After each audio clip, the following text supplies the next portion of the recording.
Intro, Grace Hemenway. Today we are here with Miss Joseph, a high school senior participating in the Miss HBCU teen pageant and vocalizing her work around mental health advocacy for Black youth and raising awareness for the lack of Black representation within the field of psychology. Hi, everyone. Hello. Can you tell us more about your personal experience with mental health and how you led to become an advocate for mental health? Sure. So, during COVID, we can start there. I experienced a lot of emotional hardship. I had the symptoms of basically depression. I was really sad. I was struggling to sleep, and I completely did not care about my schoolwork, which is very, very out of the ordinary for me. And I noticed that a lot of my friends were feeling the same. Um, and my parents also began to notice, and they finally made the decision to find me some therapy options. Um, so I think during that time, or specifically during my sophomore year, I had went through two different therapists and a school counselor. So out of those three mental health care counselors that I had, only one of them were Black, only because I had specifically asked for one. Um, but apart from just that, sometimes therapists and your personalities don't necessarily mesh, and I felt like I was having a hard time settling with just one therapist. um, but my bottom line was I knew that I wanted a therapist who looked like me and could understand like my potential struggles. So unfortunately, from there, after I realized that, I wouldn't necessarily get the mental health care that I wanted, I decided not to go through with finding therapy. And I mostly relied on my school counselor. And while she was great, she was amazing, I loved her, I think it would have benefited me to have, a long-term therapist-patient relationship, but also a therapist that resembled me and looked like me and shared the same racial orientation as me. I can tell because like through COVID, it was very hard for all of us. Like Yes. through a bunch of crises, it's like just so much pressure that's like lifted on our shoulders. We're like, Hmm. oh my gosh, what do we do here? Right. And we weren't used to it. We've never been through that before. So it was just a lot of kind of figuring things out as we went. And that can be really stressful. Can you explain the unique challenges and barriers Black youth face when it comes to accessing mental health resources and services? So, Black adolescents, which is about like 12 to 18, are statistically more at risk for mental health illnesses like depression, like anxiety, like PTSD. And there isn't much like preventative treatment or measures that are taken to help Black youth. And on top of that, Black culture isn't necessarily receptive to mental health, though we've had to historically endure so much trauma from, systemic racism, especially during COVID. We were forced to sit with that trauma. So with that, we haven't necessarily been given the resources or the knowledge to heal or help ourselves and take care of our mental health. And we also see the ways that our communities respond to trauma. Like we can see the effects of trauma within our community, we can see it within our culture, within our own relationships. um, and the only way we can ease the symptoms of trauma that many of us face on a day-to-day basis is to learn how to take care of our mental health. Mm, okay. Yeah, for me, my personally, it's hard for me in school because I feel like I'm that only Black kid just being looked at like, where are the other Black kids? Am I I know, yes. the Do you only? so you go to school with predominantly white kids? Yes. Me as well. I do too, and I have been since first grade, so I understand, I completely understand exactly what you're talking about. um Mm. so yeah, I understand how hard that can be. I can. I'm just like, where are all the other people like me? Am I I like know, one yeah. of the only people who is Black? Yeah, it's hard, but it is a gift. Honestly, it is a gift. Yes. We Yes. are very rare. Yeah, we are. How do you plan to involve and empower Black youth in the movement for mental health, equality, and access? Mhm. So I think it's important to, remind Black youth that caring for your mental health can take many forms. It can be experienced through many different facets, whether it be artwork, whether it be music, whether it be spirituality, sports, anything that you love to do can count as mental health that you can do on your own. And I think we get so caught up in all of our obligations that we start to let go of ourselves. And it's important to like catch that early on so that we don't grow into these habits of avoidance and suppression. um, Anything that de-stresses you can be a way of caring for your mental health. So what's one thing that you love to do, Grace? I like to do karate. Yes, that is literally your form of mental health care. If you feel like, you're de-stressing and you're able to relieve stress through karate, then that is your way of caring for your mental health. That's something that you can prioritize. Make sure you do that often, because I'm sure if you go a good length or a good amount of time not doing it, you'll probably start missing it, right? Yeah, I would Right. actually. Yeah, exactly. So it's important for me. I consider myself to be pretty busy, especially with the end of high school coming around, like the pageant, things like that. It's I often lose sight of self-care. And I think I just had to find that self-care can be so many things. Like, for example, like me coming home after a long day, listening to music and taking a nap, or even just like taking the time to like take some breaths and just like emotionally check in with myself. It's that simple. And once we realize how easy self-care is for us, we'll begin to encourage others to do the same. And then we invest more time into helping ourselves. That's very important. So, tell us about your pageant life. My pageant life. Okay, so my pageant life has a lot to do with workshops. There's a lot of workshops that we do because specifically the Miss HBCU Teen Scholarship Pageant is aimed toward providing young women of color who aspire to attend, I'm sorry, historically Black colleges and universities with scholarships, resources, mentoring, and career building support. So I have had the honor of creating like the most beautiful sisterhoods. We call each other sister queens, and we're kind of helping ourselves through the entire pageant process. But we do have meetings about once a week, and it's a lot on. We just recently had our mental health workshop. So that was great for me because we had first-hand experience from a therapist with her own private practice from Boston University and from Spelman College, who was able to give us her advice on mental health and also kind of give us insight into how she counsels others in their mental health. And then we also had, financial literacy workshops. We have a makeup workshop coming up soon to learn how to do makeup. Right, like it's cool things like that. And we're all just kind of there's 2 weeks into the pageant, so we're all kind of tying up loose ends right now, and we're really excited.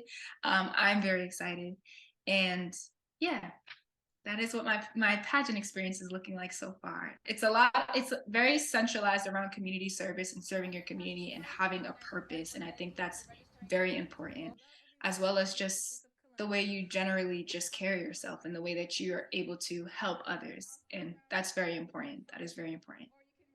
And being able to get other girls of color to feel welcomed, basically. Right, right. To feel welcomed. Yes, that's important. To feel welcomed and to feel comfortable in themselves. Hmm. Mm. In your own words, how would you define leadership? Leadership. I think leadership is having passion and going after your passion and urging others to do the same. And also uplifting others. Uplifting others is very important. Being able to be a leader, but not be a leader who steps on the toes of other people, who, kind of is opportunistic, is kind of cruel. You want to be a leader who can connect with others. You want to be a leader who can be warm and sensitive and empathetic, but also be able to inspire other people. Um, and also to just be comfortable in yourself and be able to say, these are the things that I want to do with my life. This is who I want to be, and that's exactly what I'm going to go after. Um, and yeah, being able to collaborate with others, being able to stand true to your own truth and stand true to yourself. I think that's what being a leader consists of. Where can viewers contact you if they want help or just advice for pageantry? Yes, I will take any advice that I can take. And I will take any questions, any of that. I have my pageant social media, which is at Miss District of Columbia HBCU team. That is my Instagram. It's a very long username, but that is where you can find me for any questions, any concerns, and any comments, any advice, honestly. How do you plan to continue helping for mental health equality and access for Black youth beyond your pageantry? Yes. So I am currently in the process of college and doing college, well, not necessarily college yet, but kind of getting together my college applications, figuring out exactly what I want to do with my career. And I know that part of it is definitely going into the psychology field and really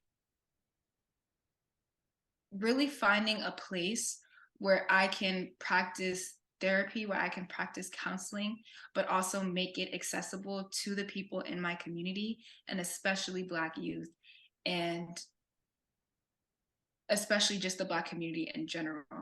Um, and I think also beyond just my pageant experience, um, I think it's important to always consistently spread awareness and to promote resources for mental health support, especially Black mental health support.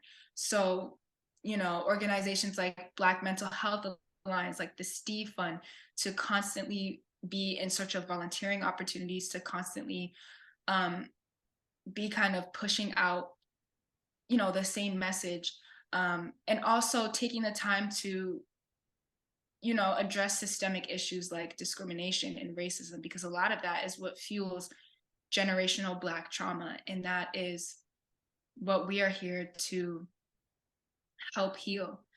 um, and yes, I think also it can be small things as well. Like I plan to do small things like continuing to be there for a friend who might need help. And I think as I get older and as I grow more into my career and I start seeing the importance of the psychology field and the importance of therapy, I think that's definitely something that I plan to bring into my community. In your opinion, what are the most important steps that need to be taken to address the mental health experienced by Black youth? Starting in the schools is very important, because that's where a lot of Black youth will find safety, or kind of go. That's where we go every day, and that's where we spend most of our time.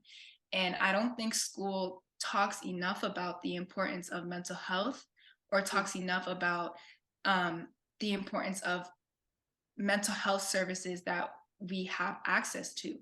um, so I think definitely starting there is one of the biggest steps. Being able to teach ways to take care of our mental health, being able to have spaces where others can feel safe about talking about mental health, or have people that they can go to if they need to identify an emotional issue. Um, Things like that are very important. So starting in school, definitely, again, raising awareness of organizations who are working tirelessly to make sure that Black youth gets the mental health that they need. Um,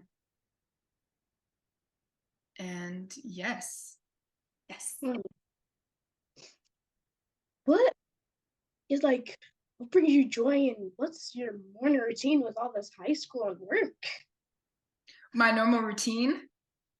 Okay, so I have I have typically on a normal day, I have a very busy day and I get home pretty late. So I go to school very far. I live in Boston, Massachusetts. So I am a MECO student. You ever heard of a MECO student? So it's usually students who live in the inner city. And there's a busing system that we have that basically takes us out to schools in different towns, usually predominantly white towns, to kind of have access to the educational resources that are there. So I go to school a good 45 minutes away from where I live in Needham, Massachusetts. So I have to wake up very early. I wake up at 5:25 on the dot a.m. every single day, and I get ready by 6:30 so that I can leave the house and be at school by the time it starts. And I go to school. I have a normal school day. I typically have, five class periods in a day, and then afterward I either volunteer in my school library, so I put books away for about an hour, and I help clean around the library and things like that, or I am the captain of the step team at my school, so I also usually on days where I'm not in the library and I have to like prepare our team for like a performance, I usually stay after until about 4:30. So yeah, I get home maybe around like 6 or 5 on like an average day. And I come home and I do homework and I really lock in and I get my stuff done. And then I relax for like an hour before I go to bed. The weeks are very busy for me. And that is why I'm saying it's important to find time for self care, because otherwise you will not have it. So the weekends is usually like my time to like decompress and like really plan out getting work done so that I have, time to chill and time to just take a deep breath because oof, yeah. Well, I'm not excited to come to high school. No, be excited. I promise. I feel like high school is like when I finally like grew into myself. Like high school is when you grow into yourself, you grow into your friends, and then you have so much to look forward to. You have so much to look forward to. Really. I'm already in middle school. Like, I didn't really want to do this. I want to go back to elementary school. I know elementary school was so easy. Elementary school was just fun and vibes. But Yeah. What is one piece of advice you give to someone wanting to do like pageantry or help other colored people? one piece of advice I have to give. Definitely make sure you're doing something that you're passionate about. You will never run out of things to talk about. You will never run out of ideas and ways to help people when you are passionate and you are constantly looking for ways to improve your community or improve on your platform. And also, I do have to say that planning is important. Um, and investing in yourself is very important. So being able to notice your strengths, notice your weaknesses, and build on them and build on you as a person, and also believe in yourself, because one thing about a pageant is going to push you out of your comfort zone. You are not going to be like you're not going to be comfortable in a pageant. You have to know how to carry yourself. You have to know how to speak um, articulately off the top of your head. You have to know how to be able to interact with other people. And it's not easy. It's not easy. And it's skills that, like for you example, you're in a pageant and you have so many skills that probably a lot of adults don't have. And it's like you have to um be able to carry yourself in a certain way. And it's not easy. It is not Yeah. easy.